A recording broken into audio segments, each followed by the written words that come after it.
এই বক দেখো আটকে গেছে, ধরো ধরো ধরো ধরো ধরো, যাও যাও যাও যাও। আমরা আজকে আয়াতকে নিয়ে আমাদের প্রজেক্টে আসছি।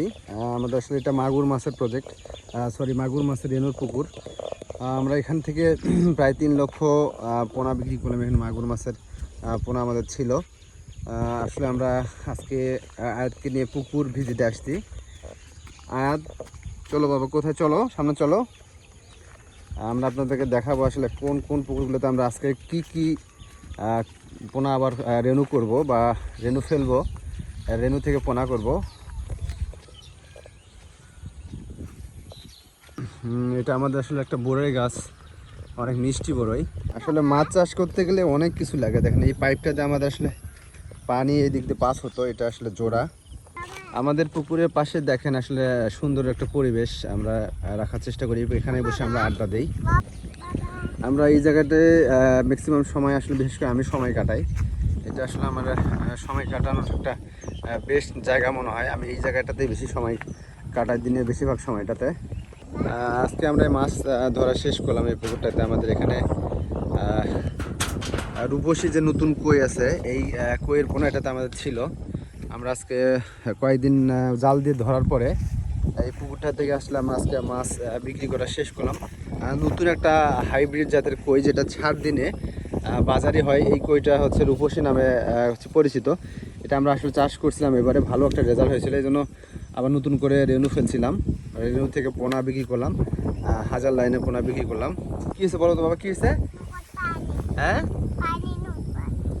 আমাদের এই নৌকাটা এখন আমরা কয়দিন পর আবার চালু করব। এই নৌকাতে আবার খাবার দেবো। হ্যাঁ হ্যাঁ, কি বলো বলো দেখি, কি বলো?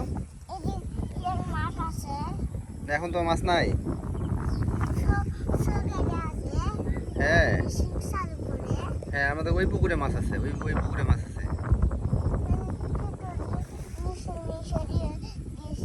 হ্যাঁ, আমরা আসলে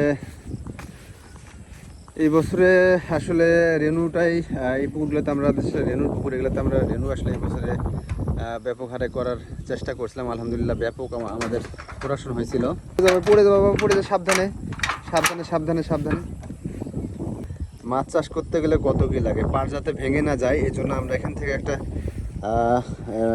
টিন দিয়েছিলাম যাতে পার ভেঙে না যায়।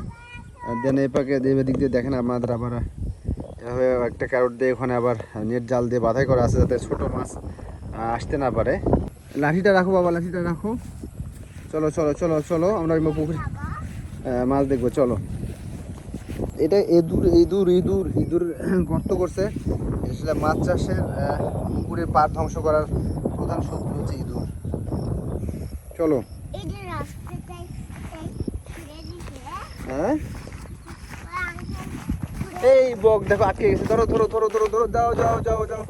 বক আটকে গেছে, যাও যাও যাও যাও যাও যাও যাও। এই গেছে গেছে, উড়ে গেছে গেছে। এখান থেকে আমরা রূপসী কই রেনু বিক্রি করতেছি, পোনা বিক্রি করতেছি। এটা 1060 লাইনের মোটামুটি বিক্রি করা আমাদের শেষ। হয়তো বা আর 30 থেকে 40 হাজার হতে পারে, এটা আমরা প্রত্যাশা করতেছি। ধন্যবাদ, ভালো থাকবেন, আসসালামু আলাইকুম।